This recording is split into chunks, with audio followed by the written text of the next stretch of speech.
my upbringing was very fucked up.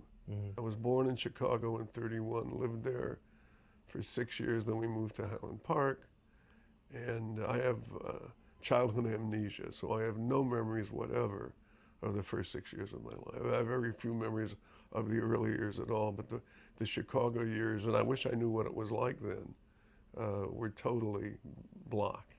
My father was in the clothing business, and my mother was his wife. Mm-hmm. And he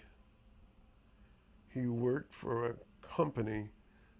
Sears, Roebuck, and Montgomery Ward were the two biggest, and my father worked for the third, which was not a giant company. And he was always coming to New York and on clothing business, et cetera, et cetera.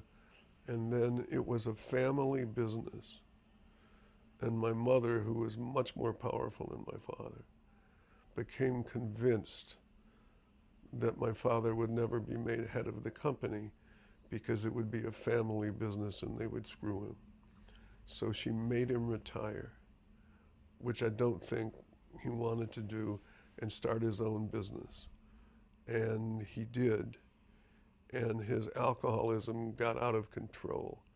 And his partner in the new business, which he started, which was doing well, closed the business because my father was a hopeless drunk. And then he came home to live. For the last 4 years of his life, he lived upstairs in the house as I was growing up. And then he killed himself when I was 15, and I found his body. And no, I've never written about it. Mm-hmm. But it was a very fucked up childhood.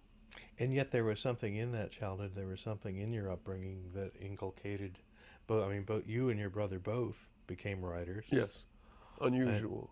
Very unusual, and you went to the theater as a kid, I know, not to mention the Alcyon, No, but also the legitimate we stage. did a lot of theater going. My parents liked the theater. Mm-hmm. And we would go to see road companies of whatever hit musical was in town. And I would see, and then we came to New York twice, and saw a lot of theater, and I loved theater. I still do. It's just when it's wonderful, it's better than anything, but it's not wonderful so much. And you have to basically pray when you go that it's going to be something that you'll have memories of. And like that. So my upbringing was very fucked up.